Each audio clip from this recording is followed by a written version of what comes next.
Hello, this is Dazling, and this is a video about the Night Revels.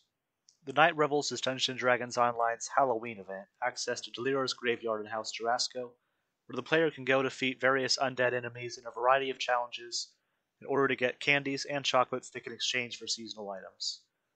Ingredients for this event are limited to the year you get them, so you have to make sure to spend any ingredients before the event ends.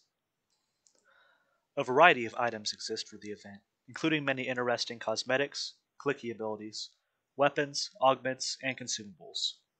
Many of the cosmetics and weapons can be useful in certain circumstances, but a few standout items I'll mention that you should typically focus on getting are the Reaper's Steed, especially if you don't already have a 100% movement speed mount. The Hood of Unrest is a phenomenal item at all levels of the game, providing a huge amount of defensive burst potential. The Reveler's Regalia is a great item for casters to activate before a boss fight. Plus 25% critical damage is fairly significant, and it has a very generous duration. Consumable potions such as Restoration and Death Ward potions can really help with quality of life, especially at lower level where you don't have other good sources of their effects. Ghostbane and Vampire Slayer rubies can be a nice way to fill in gaps in your equipment for martials. Diamonds of Festive Constitution, Wisdom, and Charisma are always popular, and level 8 weapons are frequently slept on, but are typically very good for their level. One of the best ways I know of to get keys is just to run the graveyard the intended way. You'll typically get a key or two every 3 to 5 minute run, which is fairly quick. Keep in mind that being an active participant is important for getting keys, so if you're just AFK at the entrance, your drop rate is going to be poor. One tactic I like to employ if I'm really farming for keys and my build has Dimension Door is to clear the first objective, then Dimension Door out and start a fresh run. The kills per second is pretty impressive for that short sprint, meaning you'll generate keys quite a bit faster.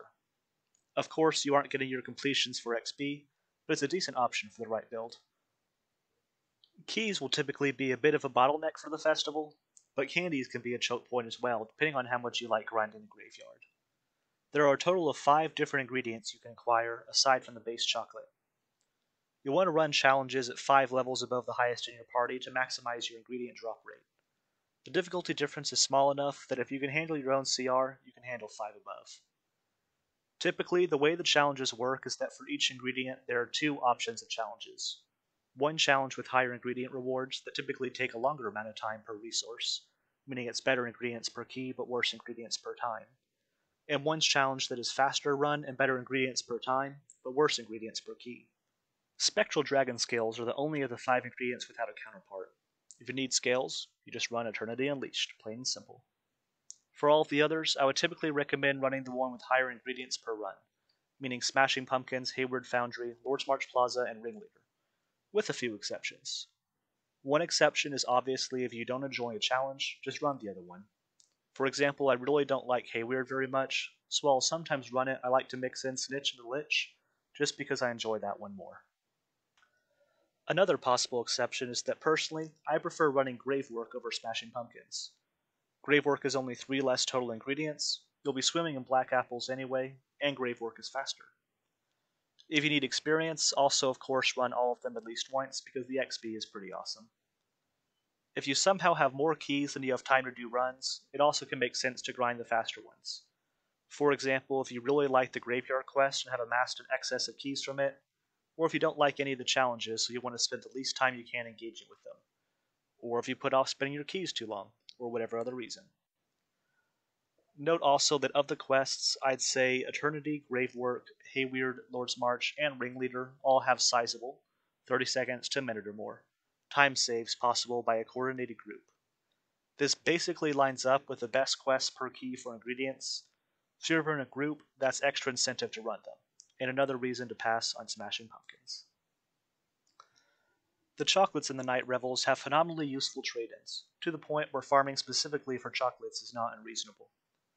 Chocolates can be exchanged for several fun throwables to annoy your friends, for countermeasures against those throwables, for monster summoning crystals, and most importantly, for several useful potions. Bottle Fear and Sun Flasks are fairly useless and don't scale well, but that still leaves potions of Restoration, Death Ward, Inflict Critical Wounds, and Oils of Incandescence. Oil of Incandescence and Inflict Critical Wounds potions, while potentially useful in certain niches, are both relatively low impact and I wouldn't overly worry about them. What is highly useful is the Death Ward and Restoration Potions. For only 10 chocolate apiece, they offer very powerful spell effects that it's hard to get potions of otherwise. Death Ward at least exists on quite a few items, but Restoration is something that's normally hard to get access to at level 4 when you can use these potions, and it remains useful for most of the game. Now that we've established we want these potions, how should we go about getting lots of chocolate? In my runs to the Graveyard quest, I'd estimate you can typically expect about 20 to 40 chocolate per run, including the guaranteed 20. Since these runs take less than 5 minutes a pop, that might not seem that terrible. If you were to run the quest for an hour, you'd probably expect around 30 to 40 potions worth of chocolate. However, the Draught of Midnight potion is phenomenally useful for getting much, much higher gains. While under the effect of Draught of Midnight, your per run amounts will jump up from 20 to 40 to more like 500 to 700, meaning your 1 hour expectation, which is also how long the Draught lasts, goes from 30 to 40 potions to more like about 700. 1 or 2 hours of farming, you can probably just drink restoration potions whenever you need to. Draught of Midnight is fairly cheap, costing only 60 chocolates, which it makes back near immediately, and 5 of each other ingredient aside from dragon skills.